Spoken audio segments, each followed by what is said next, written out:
Okey, tanpa melengahkan masa, kita nak berbincang mengenai 4.3 ya.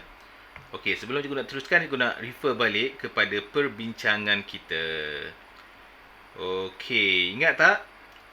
Kita membincangkan 7 sektor yang terlibat dalam teknologi hijau ni. Kalau kita bincangkan dulu, ada 7 sektor-sektornya.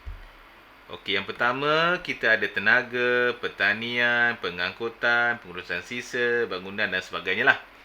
Cuma dalam 7 ni kita akan bincang lebih lanjut mengenai pertanian perhutanan, pengangkutan dengan pengurusan sisa-sisa. Tu je.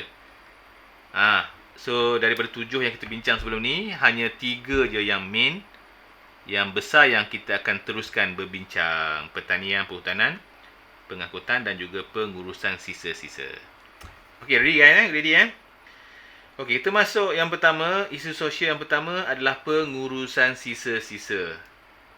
Sisa dan air sisa lah. So ingat daripada 7 tadi, kita bincangkan 3 saja. Daripada 7 kita bincangkan 3 je. Jadi perbincangan pertama ni dia masuk mengenai pengurusan sisa-sisa air dan juga sisa-sisa yang kita buang lah. Kumbahan, sisa kimia, sampah sarap,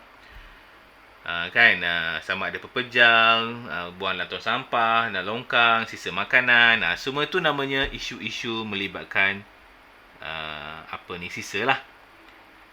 Okey. Yang pertama, awak tengok populasi manusia sekarang ni semakin bertambah. Pada pendapat korang lah, manusia dekat dunia sekarang ni agaknya berapa juta orang? Siapa boleh agak? Siapa tahu berapa juta orangkah dekat dunia kita yang hidup sekarang ni? Siapa nak teka? Safia? Agak-agaknya berapa juta orangkah manusia seluruh dunia? Kita ni sebagai pelajar sains ni kena dah tahu juga sedikit ni. Okay, pendapat korang? Berapa tahun? Berapa tahun dah? Berapa ramai? Siapa nak teka? Aziz nak teka, Aziz? Berapa orangkah yang manusia berada dekat dunia kita ni? Tak tahu. Akan datang kita bertambah lagi ni. Tak tahu lah ya. Cikgu angkat tak tahu lah ya. Okey, manusia sekarang ni berada lebih kurang dalam 8 bilion manusia hidup dekat bumi sekarang ya. 8 bilion guys. So, nanti pertambahan dijangkakan kalau kita mencapai 10 bilion manusia, kita menghadapi masalah ini. Masalah isu sosial saintifik. Jadi sebab itulah mereka bincangkan sekarang, kita terpaksa lah membuat pengurusan hijau ni lah yang kita bincangkan ni. Jadi sebelum sampai 10 bilion ni, kita kenalah uruskan. Jadi peningkatan penduduk dunia meningkat membuangkan sisa sampah. Nampak tak? Sama ada dalam bentuk pepejal ataupun dalam bentuk cecair. Cecair ni air kencing lah. Okey, nombor 2. Isu sosial dalam sektor pengurusan sisa dan sisa. Okey, yang pertamanya adalah pembuangan sisa pepejal tidak terancang seperti kertas, plastik, sampah sarap, tin. Semua ni pepejal. Okey, pelupusan dan penguraian sisa pepejal. Okey, ni seperti macam kimia lah. Ni kimia ada. Jadi apa-apa pembuangan sampah tu dia letakkan di bawah pengurusan sisa-sisa. Yang ni korang boleh hafal, senang je. Cuma kita nak menyelesaikan masalah ni macam mana. So, apakah aplikasi teknologi hijau yang boleh kita gunakan untuk mengatasi masalah ini? Bayangkan kita menghasilkan kertas setahun 268 juta tan setahun kita guna kertas tau. Bayangkan pokok macam mana banyak dia tebang. Lepas tu kertas digunakan, dibuang. Jadi macam mana kita nak menguruskan ni guys? Kesian pokok-pokok. Dah lah tak cukup ya, kena tebang. Sebab itulah kita kena pakai paperless sekarang. Okay, antaranya adalah yang pertama, pencegahan dan pengurangan. Maksudnya kita kena kurang-kurangkan lah. Yang kedua adalah pengasingan dan kita semula. Ni 5S lah guys. Kan? Rawatan dan pemprosesan biologi. Ni 5S. 5R.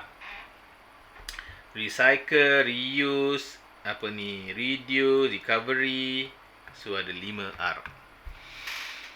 Okey, ni adalah cara kita menggunakan teknologi hijau dalam mengatasi sisa-sisa pepejal. Okey, itu adalah subtopik pertama untuk malam ni kita belajar. Kita buat soalan dulu guys. 4.3 ni kan. Kita buat dulu, lepas tu kita bincang lagi yang lain pula. Okey, now jom.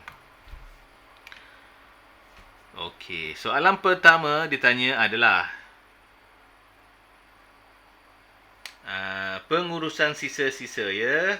Lengkapkan peta air menunjukkan isu social scientific. Ingat 3 kita pilih Daripada 7 kita pilih 3 je. Yang pertama sisa-sisa, perhutanan, satu lagi pengangkutan. Yang sisa-sisa kita dah belajar tadi. Tinggal lagi 2 ni lah kita nak belajar nanti kemudian. Okey, so kita tengok sikit sini apa masalahnya. So, kumbahan so, cara mengatasi dia macam mana? Apakah kesan dia? Kesan dia sampah sarak dan sebagainya. Yang pertama adalah pencemaran air. Dah tentulah pencemaran air. Kesan-kesan dia. Ya, longkang tersumbat. Menyebabkan banjir kilat. Kalau longkang dan parit tersumbat akan jadi banjir kilat. Korang tahu banjir kilat? Ada yang tak tahu ke apa itu banjir kilat? Cikgu nak cerita. Kalau dah tahu, cikgu tak nak cerita. Tahu? Kisina tahu tak banjir kilat tu apa? Tahu. Aziz tahu Aziz? Siapa tak dapat masuk ni? Tahu ya? Okey. Tahu je. Cikgu tak cerita lah ya. Okey lagi. Lepas tu kita ada masalah penguraian. Penguraian sisa-sisa pepejal makanan. Okey, bila kita campak makanan tu kena terurai lah. Bila terurai makanan banyak, jadi dia akan membebaskan gas metana. Metana ni adalah bila penguraian makanan berlaku. Dia bukan penguraian je, malahan najis-najis pun akan ada metana. Najis lembu ke, najis haiwan ke, najis manusia pun akan ada gas metana. Jadi gas metana ni adalah gas rumah hijau. Dia boleh memanaskan bumi kita guys. Bumi kita ni panas ada 3 sebab. Yang pertama, kandungan karbon dioksida tinggi. Yang kedua, metana yang tinggi. Yang ketiga adalah wap air. Ketiga-tiga ni akan menyerap haba dan dia akan sebarkan seluruh dunia. Jadi pemanasan haba lah. Jadi kalau boleh kita nak kurangkan ni. Kita nak kurangkan. Wap air mungkin susah, cuma kita boleh kurangkan metana tu lah guys. Okey. Nyatakan 4 aplikasi teknologi hijau untuk isu ini. Yang tadi tu lah guys. 4 isu hijau yang kita boleh kongsikan yang tadi tu. Cikgu nak salin pun rasa macam rugi pula masa kita. Inilah 4. Okey, pencegahan dan pengurangan. Pengurangan mungkin pengurangan makanan ke, pengurangan sisa kertas ke, pengasingan kita semula, rawatan, proses dan sebagainya. Jadi korang copy ni, korang letaklah dekat jawapan kat bawah tu. Okey? Kena salin juga ke? Okey, jomlah salin. Jom salin sikit korang nak tanya pula nanti kan. Okey, pertanyaan ni kita akan buatlah pencegahan pembaziran.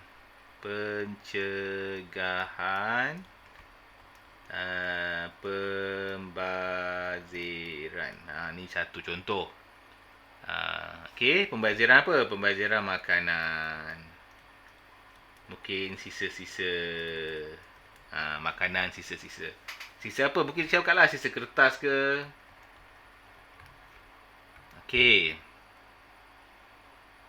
Okey, lepas tu kalau boleh kita boleh buat pengasingan. Pengasingan apa? Pengasingan sisa-sisa. Kertas tempat lain, besi tempat lain. Lepas kita pengasingan dan kita semula. Jadi besi bolehlah kita jual balik. Okey, lepas tu nak buat apa lagi? Kita kalau boleh, kita nak ubah sisa-sisa ni menjadi tenaga. Jadi sisa diubah untuk menjadi tenaga. Jadi tenaga ni bolehlah kita guna balik. Mungkin tenaga, kalau makanan kita balik boleh menjadi baja. Baja kompos. Baja kompos ya.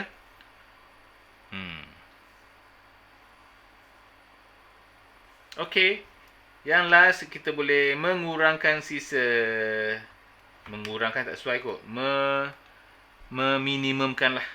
Mengurangkan macam tak guna kan. Kita cuba minimumkan. Meminimumkan sisa. So benda yang sama je kita belajar. Itu je. Bab ni banyak sikit kena hafal. Bab yang banyak satu lagi bab satellite. Bab satellite banyak juga. Bab lain tu lebih kepada konsep lah guys. Sebab tu sains ni kalau nak baca banyak. Jadi the idea is kena banyak latihan. Sebab latihan tu dah akan ulang yang sama je keluar nanti.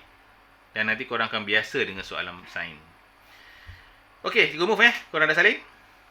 Okey, kita nak masuk sekarang ni sektor pertanian dan perhutanan. Jom kita masuk balik nota kita. Kita kena masuk balik nota kita. Okey, kita nak masuk masalah isu sains saintifik yang seterusnya adalah berkenaan dengan pertanian dan perhutanan. Pertanian biasanya dia akan libatkan perhutanan. Sebab apa? Sebab hutan ditebang diganti dengan pertanian. Okey. Jadi kat sini tulis kawasan hutan dibersihkan. Tujuan pertanian. Bukan pertanian je. Lebur raya. Buat berumah. Dan juga buat kilang. Kesian kat dia. Kan? Ini sebab kerja-kerja manusia lah. Sebab yelah manusia pun nak tinggal kan. Terpaksa lah. Potong pokok-pokok. Okey, kesian Jadi pokok-pokok ditebanglah bagi tujuan pembalakan. Jadi pokok pun boleh ambil. Tapi masalahnya tak diganti. Okey, jadi isu saintifik dalam sektor pertanian dan perhutanan. Isu ni apa? Yang pertama, bila kita dah tebang pokok, maka kadar fotosintesis berkurangan. Jadi kalau pada fotosintesis berkurangan, macam mana nak dapatkan oksigen? Kan? Okey, lagi seterusnya. Penyahutanan, maksudnya tebang pokok secara besar-besaran lah.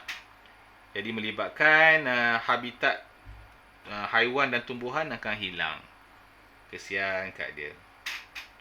Dan penebangan pokok juga akan mengakibatkan hakisan dan juga tanah runtuh. Okey, apa beza hakisan dengan tanah runtuh? Kenapa kita tak guna hakisan saja? Kenapa hakisan dan tanah runtuh, guys? Siapa tahu? Kenapa hakisan dan tanah runtuh? Hakisan korang tahulah kan? Terhakis. Tanah runtuh tu macam mana dia berlaku? Okey, tanah runtuh dia macam ni. Katalah ada satu bukit dekat Genting kat mana. Dalam bukit ni biasanya dia akan ada satu laluan air. Laluan air ni disebabkan oleh sini namanya kawasan lembut. So, dalam batu tu sendiri pun ada batu yang sangat keras, ada batu yang lembut. Jadi, batu yang lembut ni lah aliran air akan mengalir. Dalam bawahnya lah tak perasan. Bila tahun bertahun, mungkin makan masa puluhan tahun, ratusan tahun, barulah mula dia nak menggelongsor. Itu pun sebab kita buat jalan raya kat sini kan. Kalau tak buat jalan raya, tak apa buat jalan raya. Jatuh lah. Ini namanya tanah runtuh. Berbeza dengan hakisan.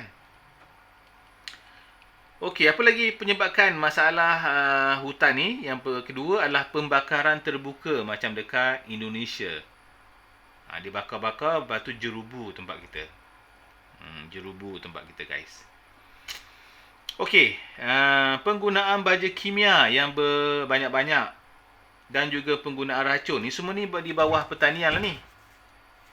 Jadi menyebabkan pencemaran udara, tanah dan air. Kesian kat kita. Air pun terlibat juga. Sebab bila hujan, racun-racun ni, racun-racun perosak ni akan mengalir ke sungai. Akan alir ke sungai. Jadi hidupan sungai pun terganggu dah dengan racun-racun ni guys. Bukan senang nak urus ni sebenarnya. Kita ubah sikit je, dia akan efek kepada ekosistem yang lain. Jadi suka juga sebenarnya kalau nak fikirkan. Kita nak hidup okey je. Cuma kita kena fikirkan juga macam mana haiwan dan tumbuhan juga nak hidup guys. So macam mana kita nak mengatasinya? Jadi kita apply aplikasi hijau dalam kes hutan ni. Cara dia macam mana? Yang pertama, melakukan perhutanan semula. Tanam balik lah. Tapi pokok balak ni biasanya makan puluhan tahun. Okey, lagi kena kawal aktiviti pembalakan. Maksudnya katalah kawasan ini boleh tebang. Kawasan sana belum tebang lagi sebab dia baru tanam. Kena beritahu. Okey, lepas tu menguatkuasakan undang-undang. Kalau langgar juga saman, penjarakan. Dia menggunakan baja kompas, baja semula jadi. Tapi baja kompas ni sisa-sisa daripada makanan dan pertanian memang lambatlah nak buat. Kena tunggu, leceh sikit lah. Dan kelima, mengamalkan kawalan biologi. Ni korang dah pernah dengar kan? Apa lagi kat sini boleh buat? Kita boleh buat hutan simpan pun boleh. Mewartakan lebih banyak kawasan hutan simpan. Yang tak ada kat sini korang boleh masukkan lah. Mewartakan hutan simpan. Hutan simpan tu hutan macam kat Kuantan tu lah. Okey, boleh. Okey. In situ dan ex situ. Okey dah, settle. Jadi kita jawab soalan yang seterusnya ya. Kita belajar sikit, kita jawab sikit. Barulah tak lupa. Okey, jom kita masuk sektor pertanian. Kita jawab sikit soalannya. Padankan isu saintifik dengan kesannya sekali. Okey. Pada pendapat korang, apakah jawapan yang pertama? Jom kita buat macam ni lah. A, sini kita akan buat nombor 1, 2, 3, 4. Okey, kita buat yang A dulu guys. A pasangan dia apa? Pada pendapat korang. 1 ke, 2 ke, 3 ke, 4. Baca betul-betul. Pembalakan tidak terkawal. Apakah kesan dia? Apakah kesan dia guys? 1, 2, 3.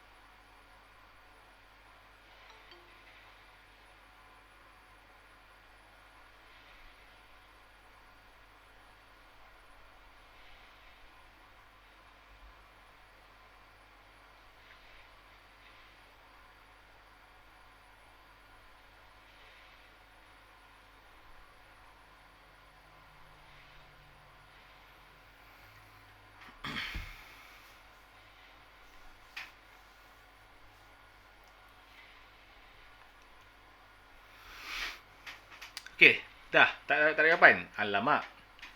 Kesan pembalakan. Yang pertama apa? Mesti pembalakan ni apa? Jerubu bukan? Larutan resap dalam sungai bukan? Ni tanah runtuh ni. Tanah runtuh kepupusan. Sesuai lah kan? Pembalakan. Penerokaan hutan. Penerokaan hutan dia lebih kepada apa ya? Besar-besaran lah. Kalau pembalakan ni tidak terkawal ni, dia ceroboh. Kita tak wartakan, dia ceroboh. Penerokaan hutan ni maksudnya dia kita nak buat penempatan baru. Kan, lebuh raya, kita nak buat kilang, itu namanya penerokaan. Kita buat ada tujuan. Kalau pembalakan tak terkawal ni maksudnya kadang-kadang dia saja buat. Jadi kalau penerokan hutan ni nak buat jambatan ke, nak buat highway, so dia akan memberi kesan rumah hijau.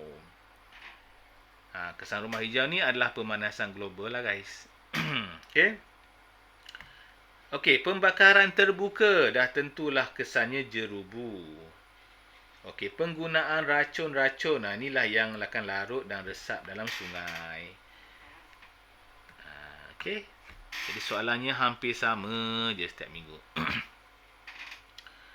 Okey, now nyatakan 3 aplikasi hijau ditangani untuk mengatasi masalah pertanian dan perhutanan ni. Sama, tadi dah cerita dah. Baja kompos, apa lagi?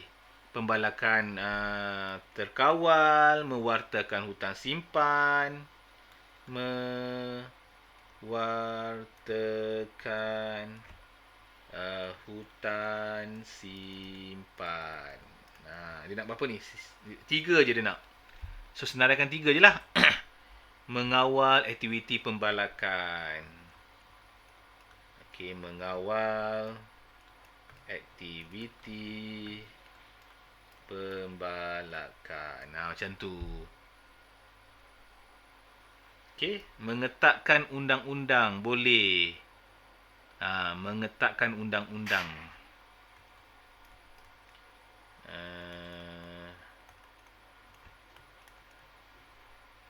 Okey, mengetatkan undang-undang. Apa lagi penanaman semula boleh.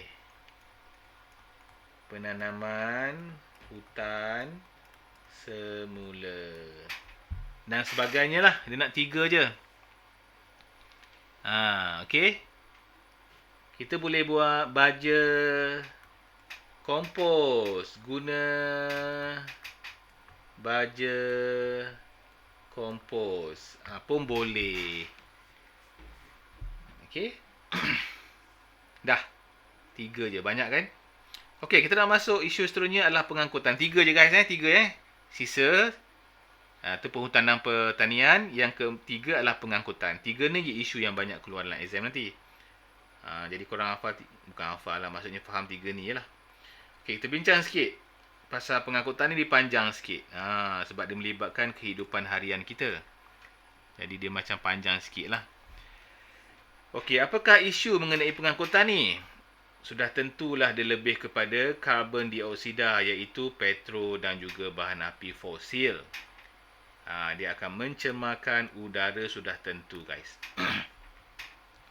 Sebab ini ada exhaust, maka banyaklah karbon dioksida dan juga karbon monoksida. Okey, pada pendapat korang lah, antara karbon dioksida dengan karbon monoksida ni mana lagi bahaya guys? Adakah mereka sama ke tak? Tengok korang. Pernah dengar tak karbon monoksida? Ke ni first time dengar? Zik pernah dengar tak Zik? Karbon monoksida. Pernah dengar tak orang tidur dalam kereta dan mati?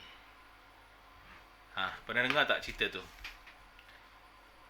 Ke korang tak tengok dekat medsos ke?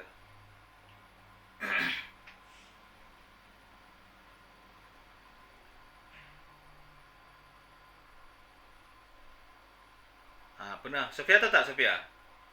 Kenapa dia boleh mati tu? Agak-agaknya lah kenapa dia boleh mati. Pernah dengar kan? Jadi kawan-kawan lain pun juga rasa pernah dengar juga Sebab pengudaraan kot. Pengudaraan tu memanglah betul lah pengudaraan. Tapi udara apa yang menyebabkan dia mati Okey, jom kita cerita sikit. Kenapa dia boleh meninggal. Okey, bila kita buat pembakaran sampah ke, pembakaran apa-apalah, ada api kan. Okey, bila buat pembakaran ni ada 2. Iaitu pembakaran lengkap dan juga pembakaran tak lengkap.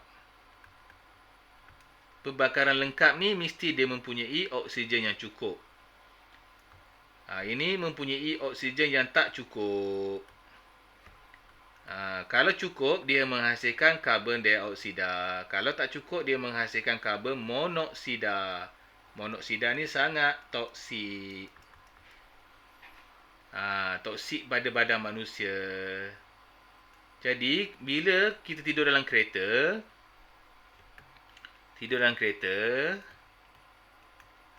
dan enjin kita terpasang, enjin kita kat depan ni. Enjin kan? Enjin kita ni akan membakar dan menghasilkan asap lah. Jadi pembakaran enjin ni ada dua lah. Satu lengkap dan satu tak lengkap. Jadi asap enjin ni keluar kat sini. Dalam asap ni ada lengkap dan ada juga yang tak lengkap. Tak lengkap. Jadi sini lengkap ni menghasilkan karbon dioksida, tak lengkap menghasilkan karbon monoksida. Jadi kalau tidur dan kebetulan ada kawasan exhaust ni yang bocor guys. Bila bocor jadi asap ni akan masuk ruang-ruang udara yang ada ruang-ruang kereta kan. Ada ruang-ruang yang boleh masuk kan. Sebab bila kita bercakap pun orang dengar je kat luar. Adalah ruang-ruang kecil dia masuk. Dan karbon monoksida ni dia tak berwarna. Dan dia tak ada bau. Kita hidup macam biasalah. Tiba-tiba kita rasa macam dia macam tintong sendiri, macam mengantuk. Dia mengantuk tu bukan sebab nak mengantuk. Mengantuk tu sebab kekurangan oksigen. Bila karbon monoksida masuk dalam badan kita, oksigen dalam badan kita automatik akan kurang guys. Sebab hemoglobin akan bertindak balas dengan monoksida. Kalau karbon dioksida okey lagi. Karbon dioksida kita tak ambil, darah tak ambil. Tapi monoksida ni hemoglobin ambil. Jadi bila hemoglobin ambil, macam mana dia ambil oksigen? Sebab itulah mati guys. So the best way, jangan pasanglah tidur. Ataupun buka tingkat separuh. Buka sikit-sikit tak boleh. Pengaliran udara tak ada. Jadi kena buka tingkap. Kurang-kurangnya 1/3 lah. Kalau dia masuk pun dia keluar balik. Tak bahaya. Ataupun tidur jangan buka enjin lah. Tidur macam tu je. Walaupun sekejap guys. Kita kan macam ngantuk kan. Tidurlah rupanya meninggal. Itulah sebabnya. So bahayalah guys karbon monoksida ni ya. Okey, kembali balik ya. Okey, ini pengangkutan. Selain daripada menyumbang kepada kesan rumah hijau, karbon monoksida ni bahaya pada manusia. Tengok ni kerana ia bergabung dengan hemoglobin. Sepatutnya hemoglobin ni bergabung dengan oksigen. Kita sedut kan. Hemoglobin akan ambil lepas tu. Tapi karbon monoksida yang bergabung dengan hemoglobin, jadi oksigen dia tak ambil lah. Dalam sel darah merah membentuk karboksihemoglobin. Ini yang bahaya ni, karboksihemoglobin. Dan mengurangkan kepekatan oksigen dalam darah kita. Jadi kalau orang tanya akan datang, kenapa orang boleh meninggal masa tidur masa aircon? Jadi bukan sebab aircon tu. Sebab kebocoran exhaust tadi. Kalau exhaust tak bocor, okey. Okey, nombor 4. Pembakaran bahan fosil. Bahan fosil ni apa? Seperti petroleum, arang batu, semua tu dipanggil bahan fosil. Untuk membebaskan gas sulfur dioksida. Sulfur ni bahaya juga guys. Gas ni boleh melarut dalam air hujan dan menyebabkan hujan asid. Ini biasanya daripada kilang lah. Serobong kilang tu kan. Dan asap-asap kereta pun ada juga. Jadi kita punya hujan asid sebenarnya memang berasal daripada asap-asap kilang. Berlakunya hujan asid. Jadi sebenarnya kita yang buat, manusia lah yang buat. Jadi hujan asid ni bahayanya apa? Bahayanya dia akan boleh dia berasid, jadi menyebabkan tanah-tanah tak subur lah jatuh. Bangunan-bangunan pun terkakis. Faham tak? Okey, next. Seterusnya. Jadi, macam manakah kita mengatasi masalah ini? Kita gunalah aplikasi teknologi hijau. So, cara dia macam mana? Yang pertama, menggunakan pengangkutan hijau. Iaitu penggunaan mesra alam. Seperti EV. EV, Electric Vehicle. Ini salah satu contohnya. Ataupun kita boleh pakai basikal. Basikal, guna EV, apa lagi ya? Jalan kaki. Tapi sekarang ni panas nak jalan kaki macam mana? Ataupun pengangkutan awan lah. Pengangkutan awam walaupun dia guna asap, tapi ramai-ramai pergi berbaloi. Ataupun naik komuter. Okey, jadi ini namanya pengangkutan hijau. Okey, apa lagi yang kita boleh buat? Okey, menggunakan kenderaan yang menggunakan gas asli, macam teksi gas asli. Dia tulis LNG. Okey, ini bagus juga. Sebab gas asli pembakaran lengkap. Okey, menggantikan petrol dengan bahan api bio. Bio sayur-sayuran ataupun minyak sawit. Sekarang ni memang ada. Cuma bahan api bio ni mahal, guys. Mahal. Jadi orang tak mampu nak belilah pula. Sebab minyak sayur-sayuran kan. Jadi orang beli petroleum lagi lebih murah. Okey dah, jom. Kita bincang dulu 4.5 ya. Kita bincang dulu 4.5. Okey, ni pengangkutan kita cerita pengangkutan pula. Okey, soalannya, nyatakan 3 isu saintifik dalam sektor pengangkutan. Apakah isunya? Isu yang pertama adalah kita mungkin akan datang kehabisan. Kehabisan apa? Kehabisan bahan api fosil. Inilah masalahnya. Okey, yang kedua, dah 3 kan? Yang kedua, kita mungkin juga boleh beritahu bahawa pembakaran yang banyak ni boleh menyebabkan kesan rumah hijau.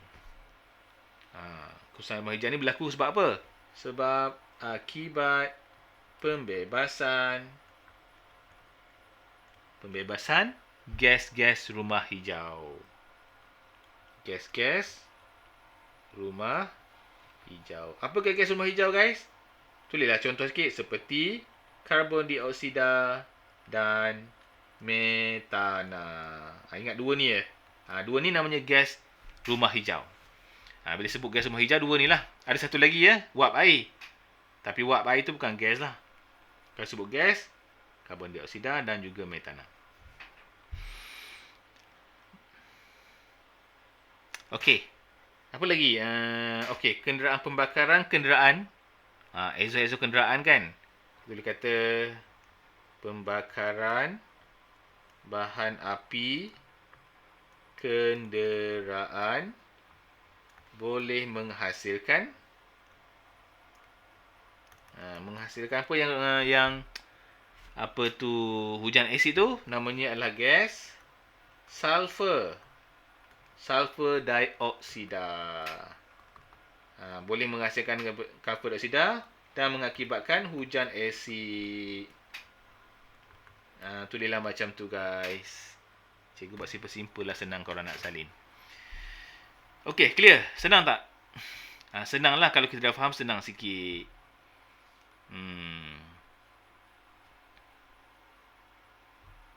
Okey dah salin? Boleh cikgu move? Okey, sampai sini nak tanya apa tak? Safia okey? Anything else, Safia? Nak tanya apa tak? Kalau lah nak tanya.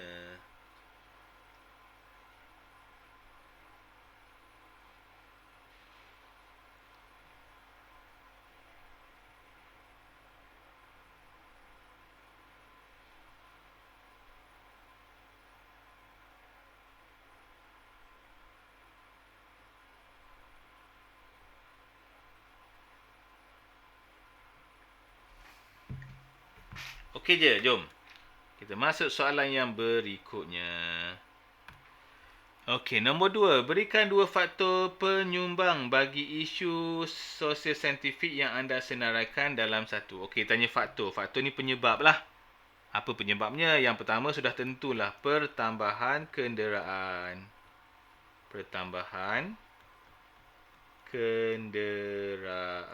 Itu dah pastilah. Kan? Yang kedua apa? Sebab berlaku banyak pembakaran bahan api fosil.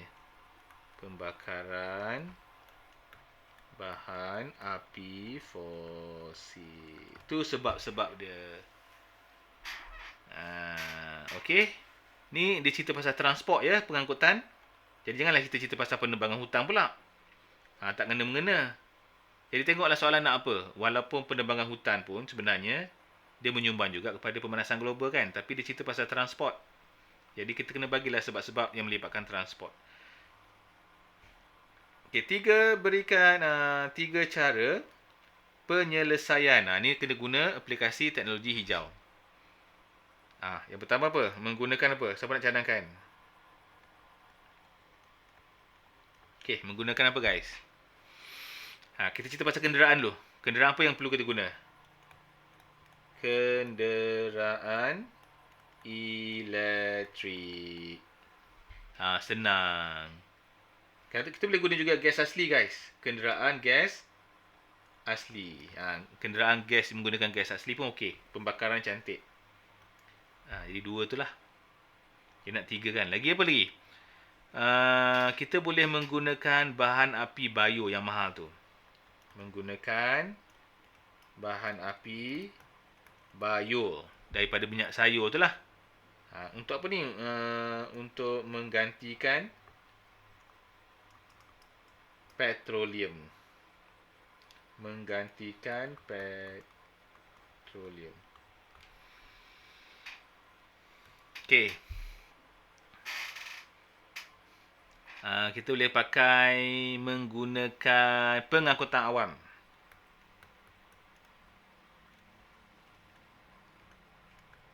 Pengangkutan awam ni dah banyak, ramai sikit boleh masuk kan. Okey dah, boleh salin dulu yang tu.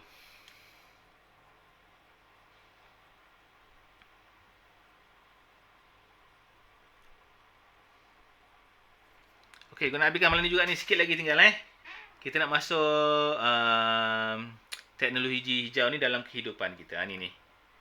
Okey, jom. Kita masuk sikit lagi guys. Kita habiskan bola ni terus. Minggu depan dah masuk bab lain dah.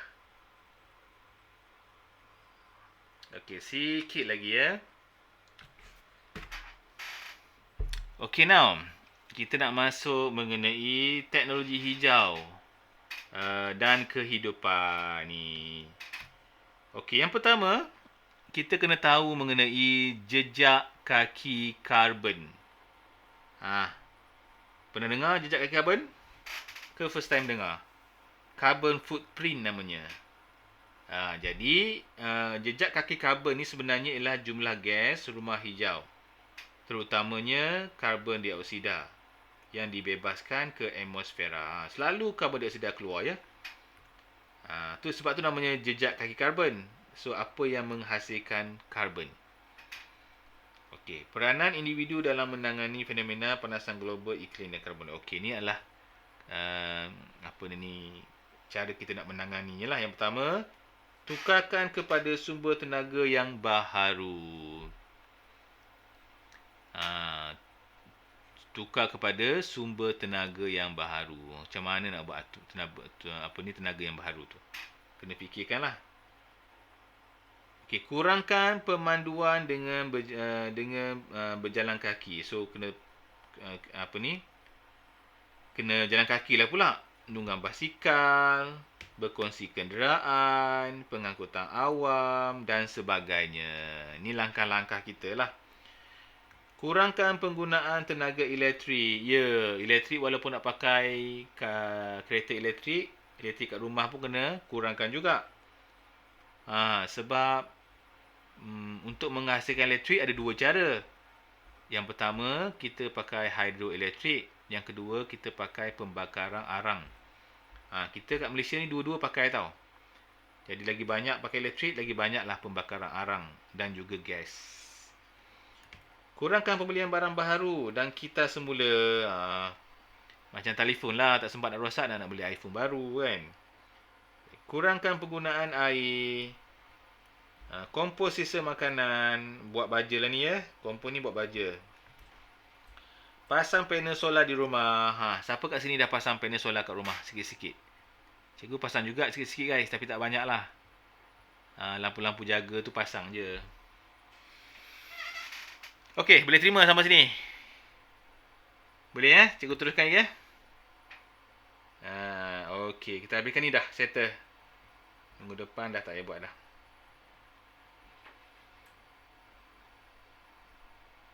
Hmm, hmm, hmm, hmm, hmm. Cikgu rasa macam nak buat soalan sebenar lah guys. Tapi soalan jawapan dah ada ni. Jawapan dah ada. Cikgu nak bagi soalan paper 2 lah. Ni. Paper 1 tu jawapan dah ada. Korang bolehlah study. Okey, jom kita buat sikit. Menunjukkan dua kenderaan. Apakah kenderaan hijau? Sudah. Apa kenderaan hijau? Siapa tahu? Apakah kenderaan hijau?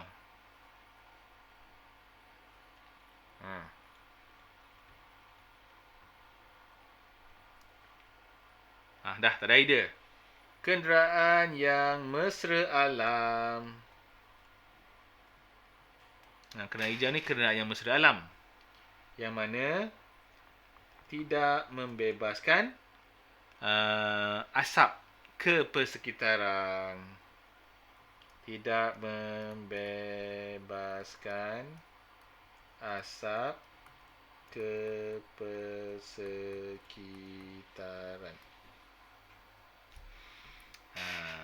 Okey, itu namanya kenderaan hijau. Okey, next. Nyatakan dua sumber tenaga digunakan oleh kenderaan hijau.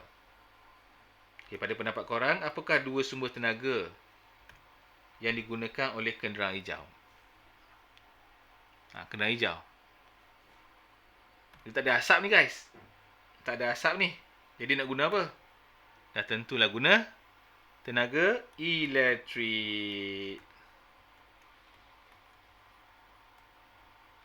Ataupun akan datang mungkin ada tenaga solar. Tenaga solar ya. Akan datanglah kot. Sekarang ni mungkin belum lagi. Okey. C. Nyatakan dua sektor yang melibatkan penggunaan kenderaan hijau bagi mengatasi isu ini. Dua sektor Dua sektor yang menggunakan kenderaan hijau. Sektor apa? Yang pertama dah tentulah sektor pengangkutan. Sektor pengangkutan lah sebab hijau. Pengangkutan. Sebab penggunaan kenderaan kan mesti pengangkutan. Satu lagi adalah sektor tenaga.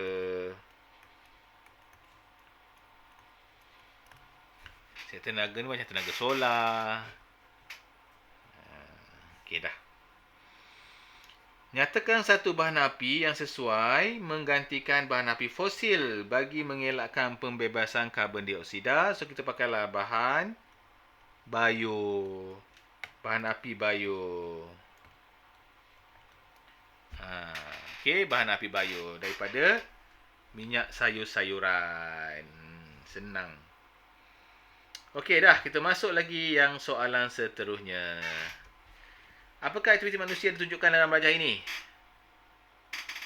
Okey guys, korang rasa apakah aktivitinya?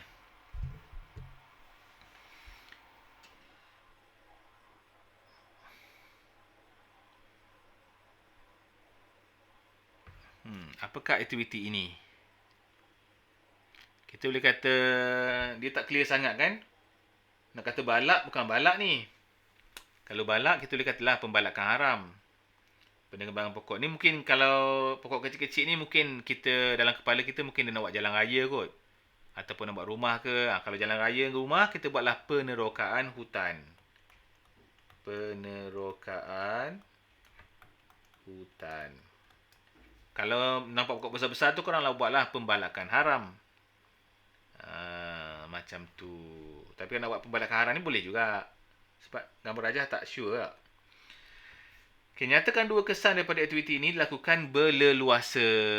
Kalau kita tebang secara tak terkawal, apa yang berlaku? Baru cerita atas tadi. Penebangan hutan secara tak terkawal. So, apakah yang akan berlaku guys? Banyak. Dia nak dua je ni. Sofia, cuba Sofia. Sofia satu je bagi.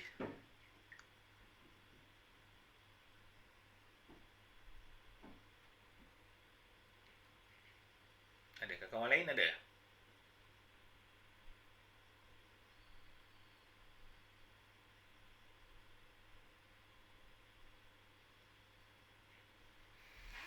Banjir kilat. Bukan Zik. Bukan. Banjir kilat lebih kepada sampah sarap.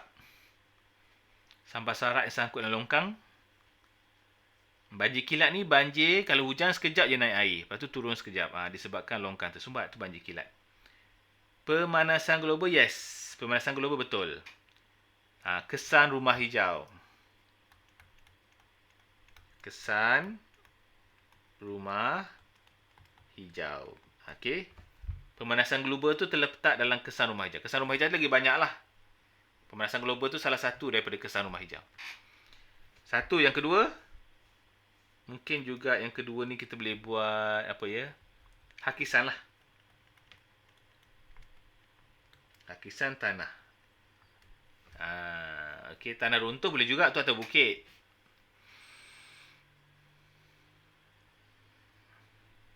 Okey, boleh habitat pun sama. Kemusnahan habitat pun boleh. Okey, lagi C. Berikan dua cara untuk mengatasi masalah sosio-saintifik yang timbul daripada ini. Okey, apa caranya? Aplikasi teknologi hijau.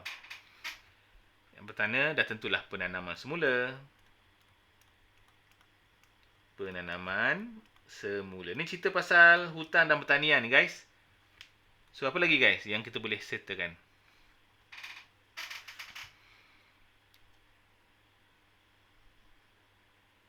Apa lagi? Memperketatkan undang-undang. Memperketatkan undang-undang. Apa lagi? Kita boleh buat mengawal aktiviti. Okey, aktiviti pembalakan. Banyak ni nak dua je, guys. Mewartakan kawasan hutan simpan. Mewartakan kawasan hutan simpan. Dan sebagainya lagi. Banyak kan? Okey, lagi. Apakah yang boleh dilakukan kepada sisa pertanian teknologi hijau? Sisa pertanian. Sisa pertanian dengan sisa makanan, kita boleh buat baja kompos. Senang. Okey, memprosesnya untuk menjadikan baja kompos. Ya, sebab sisa pertanian ni pun sisa yang boleh kita jadikan baja kompos. Senang.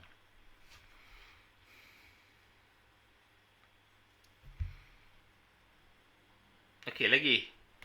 Dah siap Kita habiskan soalan nombor 3 lah, guys. Soalan essay tak payah buat. Nombor 3 je.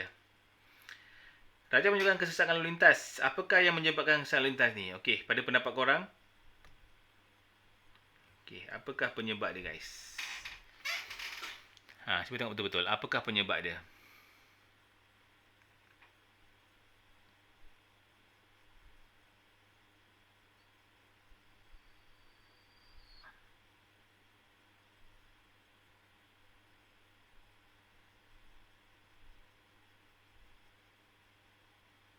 Penduduk bertambah, betul? Tapi dalam gambar rajah ni, berpandukan gambar rajah, nak kata penduduk bertambah, ya betul lah. Tapi nampak macam kenderaan kan?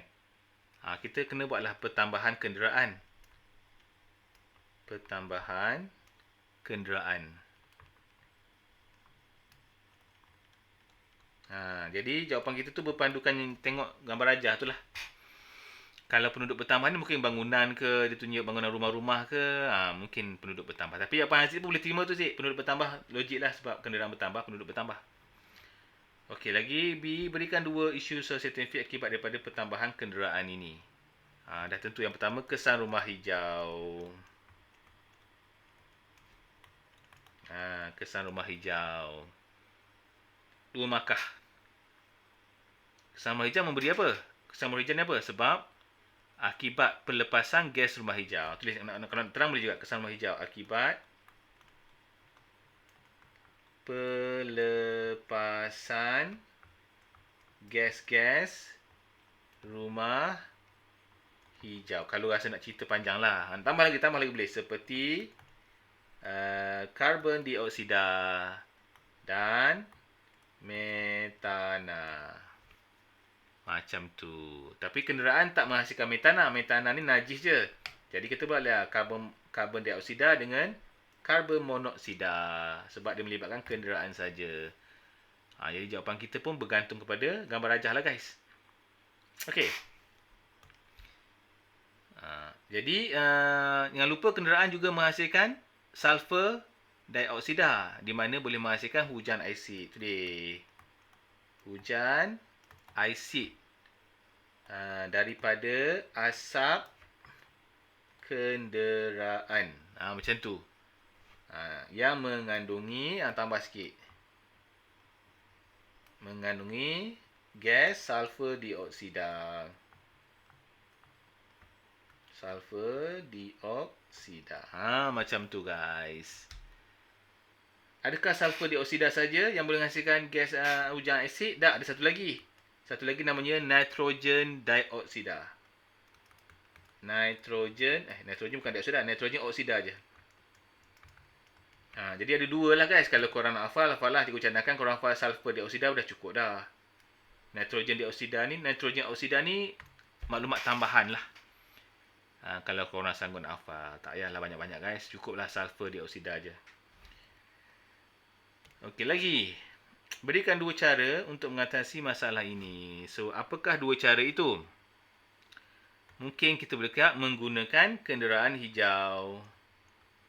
Menggunakan kenderaan hijau. Seperti apa? Seperti kereta elektrik ataupun kenderaan yang tidak membebaskan gas-gas rumah hijau. Tulislah sikit ni. Apa lagi? Menggunakan bahan api bio sebagai ganti kepada bahan api fosil. Ganti kepada bahan api fosil.